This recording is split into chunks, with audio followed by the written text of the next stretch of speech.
Bulletin की शुरुआत इस वक्त की अहम खबर के साथ। मगरबी दिल्ली से बीजेपी एमपी प्रवेश साहिब सिंह वर्मा ने दिल्ली में सड़कों और सरकारी जमीन पर मस्जिदों के तेजी से बढ़ने का इल्जाम लगाया है। इस इल्जाम के बाद अब एमपी प्रवेश वर्मा ने इस मुद्दे पर आम आदमी पार्टी और कांग्रेस को कटघरे में खड़ा किया है। प्रवेश वर्मा ने इल्जाम लगाया है कि दोनों ही पार्टियां इस मुद्दे को नजरअंदाज कर रही हैं। एमपी ने कहा कि उनके पास गैर कानूनी कब्जे के सबूत हैं। उन्होंने दावा किया है कि शहर में सरकारी जमीन या सड़क के किनारे तकरीबन 100 मसाजिद हैं। इस बीच कांग्रेस और आप के लीडरान ने बीजेपी पर पलटवार करते हुए उस पर दिल्ली असेंबली इंतखाबात में सियासी फायदा लेने के लिए इस मुद्दे को उठाने का इल्जाम लगाया है। एमपी प्रवेश वर्मा ने कहा कि वो इस मुद्दे को लेकर दिल्ली के डिप्टी गवर्नर अनिल बैजल से मिलेंगे।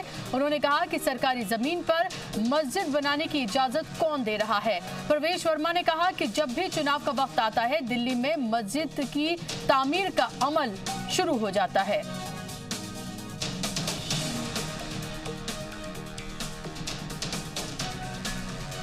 तो हम आपको बता दें कि अब मस्जिद की सियासत दिल्ली में शुरू हो गई है और इसको लेकर प्रवेश वर्मा जो हैं वो सामने आए हैं। प्रवेश वर्मा ने कहा है कि दिल्ली में लगातार मसाजिद बनाई जा रही हैं, गैर कानूनी कब्जे किए जा रहे हैं और इसका सबूत उनके पास है।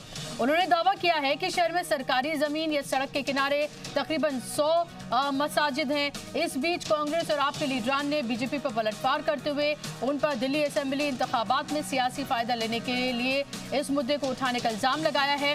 एमपी प्रवेश वर्मा ने कहा है कि वो इस मुद्दे को लेकर दिल्ली के डिप्टी गवर्नर से भी मुलाकात करेंगे और सरकारी जमीन पर मस्जिद बनाने की इजाजत आखिर कौन दे रहा है, ये सवाल उन्होंने उठाया है। प्रवेश वर्मा ने कहा है कि जब भी चुनाव का वक्त आता है दिल्ली में मस्जिद की तामीर का अमल शुरू हो जाता है। इस पर ज्यादा जानकारी के साथ मेरे रिपोर्टर शुएब रजा मेरे साथ जुड़ गए हैं। शुएब, आखिर ये तर्क दिए जा रहे हैं, ये जो सवाल खड़े किए जा रहे हैं, इसके पीछे की वजूहात क्या है सबूत क्या है मामला? देखिए बुशरा, जहां तक प्रवेश शर्मा के लेटर का, क्योंकि परसों से बहुत ज्यादा सुर्खियों में है, कल भी हमने देखा कि अलग अलग तरह के बयान इस पर आते रहे, तो हम दिल्ली वक्फ बोर्ड भी आज गए और जो मस्जिदों के मामलों को देखते हैं लोग, उनसे भी हमने बात की। तो मैं ये पता लगा कि क्योंकि कोई भी मस्जिद या कोई भी धर्मस्थल जब कोई बनता है तो यकीनन उसकी परमिशन लेनी पड़ती है। गैर कानूनी तरीके से वो अगर कहीं बन ही नहीं सकता। और दिल्ली में एक एक मस्जिद का जो आंकड़ा है वो वक्फ बोर्ड के पास मौजूद है। अभी चंद दिनों पहले ही वक्फ बोर्ड ने एक पूरा सर्वे भी कराया, क्योंकि इमामों की तनख्वाह का एक पूरा मसला था। तो हमें जो वक्फ बोर्ड की तरफ से आंकड़े दिए गए उसमें नजर आया करीब 1900 के करीब पूरी दिल्ली में जो मस्जिद है वो इस वक्त मौजूद है। उसमें से तकरीबन 500 से ज्यादा आसार कदीमा के तहत मस्जिदें हैं, जिनमें से 118 में नमाज ही नहीं होती, बाकियों में नमाज हो रही है। इसके अलावा प्राइवेट मस्जिदों की जो तादाद है 1100 से ज्यादा है। वहीं तकरीबन 267 के करीब वक्फ बोर्ड के तहत जो मस्जिदें वो है जिनकी तनख्वाह इमामों की वक्फ बोर्ड देता है। तो तमाम जो मस्जिद है उनके कागज, उनकी तमाम जो चीजें हैं वो मस्जिद कमेटियों के पास भी है। जो वक्फ बोर्ड की मस्जिदें हैं वो वक्फ बोर्ड के पास कागजात है। जो आसार कदीमा के तहत आती है, आसार कदीमा के पास उन तमाम मस्जिदों के कागज है। तो कोई पर्टिकुलर किसी एक दो मस्जिदों की अगर प्रवेश शर्मा बात भी कर रहे हैं, लेकिन उन्होंने ना तो मीडिया से बात करते हुए इस बात का कोई जिक्र किया कि वो इस जगह की मस्जिद की बात कर रहे हैं। वो अपने पूरे इलाके के बारे में कह रहे हैं कि वहाँ इलीगल कंस्ट्रक्शन इस तरह से हुआ है और वो जांच की बात कर रहे हैं। एक बड़ी बात ये भी बुशरा, हमने लगातार जी सलाम पर भी खबर दिखाई कि दिल्ली में करीब 700 के करीब कब्रिस्तान थे, जिनमें से अभी मौके पर 100 से भी कम बचे हैं। तो वक्फ बोर्ड की तो जमीनें खुद ही कब्जे में लोगों के आ गई, जिसमें इल्जाम ये लगता है कि सरकारी इमारतें तक वहां पर बनी है, ये तमाम चीजें। तो अब जहां तक मस्जिदों का मामला है, यकीनन अगर जो सांसद साहब है उनकी बातों में सच्चाई है तो जांच होनी चाहिए, जांच से कोई इनकार नहीं कर रहा। लेकिन सिर्फ सियासी तौर पर अगर इल्जाम लगे हैं, क्योंकि अपोजिशन इसको लेकर यही कह रहा है कि दिल्ली में इंतखाबात आने वाले हैं और जो सांसद साहब है वो इस तरह के मसले को सियासी तूल देना चाहते हैं और इसीलिए तमाम चीजें की जा रही हैं। और एक जो अजीब सी, बहुत बेहद अजीब सी बात कही है जिसमें कोई तर्क नजर नहीं आता है प्रवेश वर्मा की। उनका ये कहना है कि जब भी चुनाव का वक्त आता है दिल्ली में मस्जिद की तामीर का अमल शुरू हो जाता है। आखिर वो कहने की कोशिश क्या कर रहे हैं? देखिए मुझे नहीं लगता बुशरा, आप किसी भी इलाके में जाइए, अगर कोई नई बस्ती है और वहाँ जिस भी मजहब के मानने वाले लोग होते हैं, वो चाहे हिंदू मजहब के मानने वाले हो, सिख मजहब के मानने वाले हो, ईसाई या मुसलमान, अगर लोगों की तादाद ज्यादा है, वो अपनी जमीनों को पैसों से या फिर दान या चंदे के जरिए खरीदते हैं, उसकी परमिशन भी मस्जिद के या मंदिर के या गुरुद्वारे के नाम से ली जाती है और वो तब बनाई जाती है जहाँ जिसकी आबादी है, क्योंकि सबको यह हक हासिल है। आइन ने यह हक दिया है कि वो अपने मजहब के जो इबादत गाह है उसकी तामीर कर सकता है। तो अब पर्टिकुलर, क्योंकि कल से ही लगातार ये पूछा जा रहा है प्रवेश शर्मा से भी कि आप जगह बता दीजिए कि किस जगह पर इलीगल कंस्ट्रक्शन हुआ है, कब्रिस्तान का मामला हो या मस्जिद का। तो अभी तक इस तरह का कोई मामला अलग अलग मीडिया में उन्होंने बयान दिए, लेकिन ये जगह उनकी तरफ से नहीं अब तक बताई गई है, ताकि वहां जाकर देखा जा सके कि वाकई वहां पर कोई मस्जिद इस तरह से बनी है क्या। हालांकि इस बात जरूर है कि इस तरह के जो मामले हैं वो तूल पकड़ लेते हैं, मजहब से जुड़े हुए मामले होते हैं, और कई लोग अब इसको सीधे तौर पर इसी तरह से क्या आपको ये शुएब लग रहा है कि एक अलग तरह की सियासत करने की कोशिश यहाँ पर प्रवेश वर्मा की तरफ से की गई है?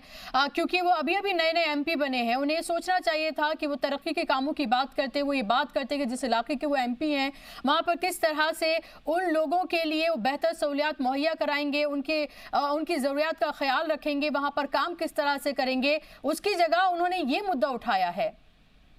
हाँ बिल्कुल, देखिए हमारी चूंकि इस मामले में आम आदमी पार्टी के लोगों से बात हुई, कांग्रेस की तरफ से भी, तो कांग्रेस तो अब ये सीधे तौर पर हमारी हारून यूसुफ से कुछ देर पहले बात हुई, जो वक्फ बोर्ड के चेयरमैन भी रहे हैं, कांग्रेस के बड़े लीडर है। उनका ये कहना है कि सांसद साहब को कोशिश इसी बात की करनी चाहिए कि जो समस्याएं दिल्ली के हैं उन मुद्दों को उठाए, क्योंकि मंदिर या मस्जिद के मुद्दे उठेंगे तो वो लोगों की समस्याएं हल नहीं करेंगे बल्कि बढ़ाएंगे। इस तरह के मुद्दे समस्याएं बढ़ाते हैं। आम लोगों से जुड़े अगर मुद्दे उठाएंगे, अस्पताल से जुड़े मुद्दे उठाएंगे, पानी की जो समस्या है उसको लेकर बात होगी, और तमाम तरह की आम लोगों से जुड़ी हुई जो समस्या है उसको लेकर बात होगी, तो शायद किसी मसले का हल हो सके और आम लोगों को राहत मिले। लेकिन इस तरह की चीजें हमने कई इंतखाबात में देखा है कि चाहे शमशान कब्रिस्तान का जिक्र हो या मंदिर मस्जिद का जिक्र हो या तमाम इस तरह के जब भी मामले उठते हैं, सियासत उस पर पुरजोर तरीके से होती है, लेकिन मुझे नहीं लगता वो किसी नतीजे तक पहुंचता है मामला। हाँ, चुनाव में जरूर फायदा मिल जाता है। और ऐसे में सवाल ये भी उठता है शुएब कि ये कोई पहली बार तो एमपी चुनकर नहीं है, 2014 में भी एमपी थे, 2019 में दोबारा से चुनकर आए हैं। अगर यही मसला था तो तब उन्होंने क्यों नहीं उठाया था, और अब ये मसला क्यों उठा रहे हैं? और अगर उठाया था तो उन्होंने आगे क्या किया? क्या उनके पास पेपर्स हैं? क्या उन्होंने कोई लीगल कार्रवाई की? वो तो खुद एमपी हैं। देखिए अब इसी बात पर सारी जो चीजें हैं वो टिकी है बुशरा, कि एमपी साहब की जो शिकायत है उसमें अगर सच्चाई है तो वो उन जगहों के नाम बताएं, ताकि चाहे मीडिया के लोग हो या फिर जो जिनके पास ये अथॉरिटी है कि वो जांच कर सके। हालांकि उन्होंने एलजी को भेजा है लेटर, तो अब इस तरह से कोई कमेटी कुछ बनाई जाती है क्या, या कुछ वो खुद बताते हैं कि इन जगहों पर इलीगल कंस्ट्रक्शन हुआ है, यहाँ पर नाजायज तरीके से तामीर की गई है मस्जिदों की। वो कब्रिस्तान का भी जिक्र कर रहे हैं। दिल्ली में मैंने बताया कि कब्रिस्तान तो इतने ज्यादा कम हो गए हैं कि दिल्ली वक्फ बोर्ड की जो जमीनें हैं 700 के करीब कब्रिस्तान में से 100 भी मौके पर नहीं बचे हैं। तो जमीनें तो कम हो रही है, अब बढ़ कहाँ रही है वो सांसद साहब ही बेहतर बता सकते हैं, उनको ये भी बताना चाहिए। और एक और उन्होंने इसमें तर्क ये दिया है शुएब कि उनका कहना है कि मस्जिदें जिस तरह से बढ़ रही हैं दिल्ली में, इससे ट्रैफिक की प्रॉब्लम बढ़ रही है। मतलब इसका कहां से कौन सा कोरिलेशन है जिसकी ये बात कर रहे हैं? देखिए अब हमने ये सवाल वक्फ बोर्ड से भी किया कि क्या मस्जिदों की तामीर सड़कों पर हो रही है, तो कई जगहों पर ये बात सही है कि हम देखते हैं कि जुमे के रोज रमजान के महीने में हमने देखा कि कई जगहों पर सड़क पर नमाज पढ़ी गई, इसमें कोई दो राय नहीं, और उस पर कई लोगों को एतराज भी हुआ। इस्लाम में भी यही है कि आप ऐसी जगहों पर इबादत मत कीजिए जिससे किसी दूसरे को परेशानी हो, लेकिन सड़क पर मस्जिद तामीर हुई हो, मुझे नहीं लगता कि ये बात, इस बात में कोई जमीन पर कोई सच्चाई नजर आती, क्योंकि प्रशासन भी ये नहीं करने देगा कि किसी सड़क पर या किसी ऐसी जगह पर जो सरकार की है और रोजाना रोजमर्रा में वो इस्तेमाल हो रही है, ऐसी जगह पर कोई इबादत गाह मुझे नहीं लगता कोई बनी हो। और जहां तक मस्जिदों की तादाद या किसी भी इबादत गाह के बढ़ने की तादाद का ताल्लुक है, वो यही है कि अगर कोई भी नई बस्ती या कहीं भी किसी भी जगह पर कोई भी किसी भी मजहब के मानने वाले लोग बसते हैं, तो यकीनन वो अपने आसपास अपनी इबादतगाह भी बनाते हैं। तो इसमें कोई दो राय नहीं कि मस्जिदों की तादाद बढ़ी है, लेकिन वो बढ़ी क्यों है, वो इसीलिए। शोएब, आप मेरे साथ बने रहिए। हमारे साथ हमारे आउटपुट एडिटर सैयद अब्बास मेहंदी भी जुड़ गए हैं फोन लाइन पे, उनसे मैं बात करूंगी। अब्बास, मुझे बताइए कि प्रवेश वर्मा ने जिस तरह के दावे किए हैं, आपको इसमें कोई तर्क नजर आता है या आपको लगता है कि ये सिर्फ सियासत की जा रही है इस पूरे मामले को लेकर? जी, जाहिर सी बात है बुशरा कि ये पूरी तरह से सियासी बयान ही कहा जाएगा, क्योंकि इस मुल्क का अलमिया ये है कि यहाँ पर सियासत जो है वो मंदिर, मस्जिद, शमशान और कब्रिस्तान के इर्द गिर्द होती है। और जब आप ऐवान में जय श्री राम और अल्लाह अकबर के नारे सुने तो सोचिए सियासत का मेयार कहाँ तक पहुँच चुका है। इसमें दोनों फरीकैन इसमें जिम्मेदार है पूरी तरह से, लेकिन जिस बयान के हवाले से आज हम गुफ्तगू कर रहे हैं, जाहिर सी बात है कि जब आबादी बढ़ती है, लोग बढ़ते हैं, तो उनकी ज़रूरियात बढ़ती है। मुस्लिम इलाकों में और मुस्लिम जब अपने कहीं आबादकारी करते हैं, कहीं आबाद होते हैं, तो उनकी जो तरजीहात होती है उसमें यह रहता है कि वो ऐसी जगह आबाद हो जहां उनका एक कब्रिस्तान हो, जहां उनकी एक मस्जिद हो। अब गैर कानूनी तरीके से कौन मस्जिद बनाएगा, ये सोचने वाली बात है, और गैर कानूनी तरीके से बनी हुई मस्जिद पर कौन मुसलमान नमाज पढ़ेगा, ये भी सोचने वाली बात है। और इसके लिए बाकायदा कमेटियां हैं सरकार की जो अवैध तरीके से, गैर कानूनी तरीके से जो निर्माण हो रहे हैं, तामीरात हो रहे हैं, उसके लिए कमेटियां पहले से तश्कील हैं, जांच कर रही हैं। और ऐसा कुछ भी होता है तो कोई भी कंप्लेन करता है तो वो तामीर रुक जाती है जी। तो सवाल ये है कि जो अगर गैर कानूनी इलाकों में या हलकों में तामीरात हो रही थी तो अभी तक कंप्लेन क्यों नहीं हुई? अगर कंप्लेन नहीं हुई तो इसका मतलब कि ऐसा कुछ नहीं है, और अगर ऐसा है तो लोग चुप रहे। तो प्रवेश वर्मा साहब ने जो ये सिर्फ सवाल उठाया है, अगर वो बेहतर होता कि वो डेटा के साथ उठाते, वो एक फहरिस्त देते कि साहब देखिए ये इलाके हैं, जैसा कि उन्होंने अपने ही इलाके वेस्ट दिल्ली का जो हवाला दिया कि हमारे इलाके में गैर कानूनी तामीरात बढ़ रही हैं, तो बहुत अच्छा होता कि वो एक डेटा दे देते प्रवेश वर्मा साहब के साथ। देखिए ये मस्जिद है, ये इलाका है, ये रकबा है, ये जमीन सरकार की है, ये जमीन फला उसकी डीडीए की है, ये जमीन फला शख्स की है। लेकिन अब्बास, जब उनसे इस तरह का सवाल पूछा भी गया तो एक तरह से वो कहते हैं कि कन्नी काटते हुए नजर आए, उन्होंने इसको लेकर कोई बात ही नहीं कही। इससे साफ जाहिर होता है कि वो सियासत पे और सियासत करने की कोशिश कर रहे हैं।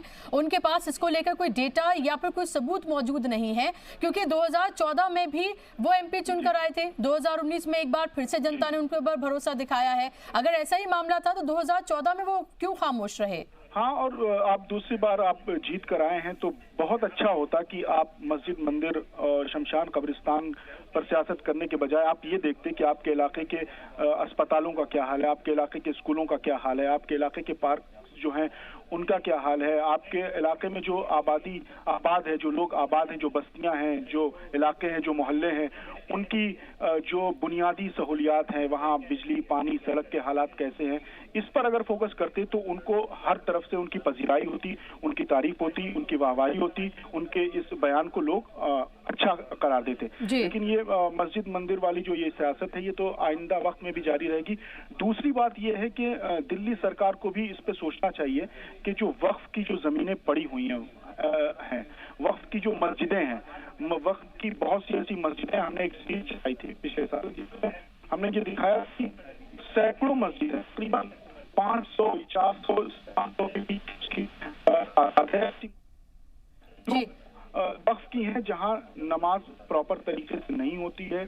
बहुत सी ऐसी मस्जिदें हैं जो आबाद नहीं हैं, जो बंद पड़ी हुई हैं, जिन पर गैर कानूनी तरीके से मुसलमानों ने ही कब्जा किया हुआ है। तो दोनों तरफ की जिम्मेदारी आयद होती है कि अगर दिल्ली सरकार इन मस्जिदों को या वक्फ बोर्ड इन मस्जिदों को आबाद कराता तो वो जो लोग जो पार्कों पर, सड़कों पर या पब्लिक प्लेस पर, अवामी मकामात पर जो नमाजें अदा करते हैं, उनको नमाजें पढ़ने में आसानियां होती। दिल्ली, आप ये सोचिए कि जो दिल्ली सल्तनत से लेकर, मुगल सल्तनत से लेकर जो तामीरात हुई हैं, जो बड़ी बड़ी मस्जिदें हैं, बड़े बड़े रकबे के साथ जो मस्जिदें हैं, वो बंद पड़ी हुई हैं, या फिर वो सयाहत के लिए है, नुमाइश के लिए लोग आते हैं वहाँ पर, उसके दीदार करने के लिए टूरिस्ट आते हैं, लेकिन वहाँ पर नमाज कायम नहीं हो रही है जी। तो वो क्या वजूहात हैं, क्या कोई लीगल उसमें परेशानियां आ रही हैं?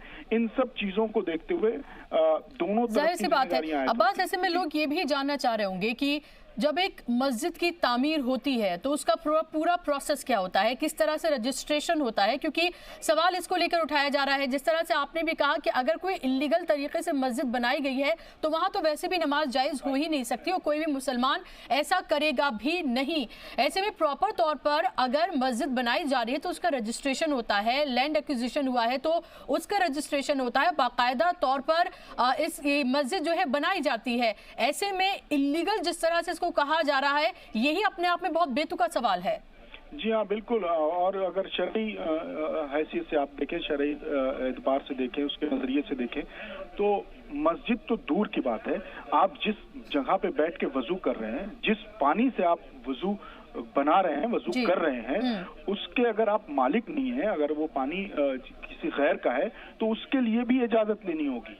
मस्जिद तो दूर, अगर आप मुसाफिरत के आलम में हैं, सफर में हैं और आप कहीं रुककर कहीं हाल्ट लेते हैं, कहीं स्टॉप लेते हैं, कहीं रुकते हैं, कयाम करते हैं, तो आपने ऐसे ही कयाम कर लिया। लेकिन अगर आप नमाज के लिए खड़े हो रहे हैं तो आप पहले दरियाफ्त कीजिए कि ये जिस जहाँ पे मैं नमाज पढ़ रहा हूँ ये मकाम कौन सा है, ये मकाम इसका मालिक कौन है, उससे इजाजत दीजिए तो नमाज पढ़िए।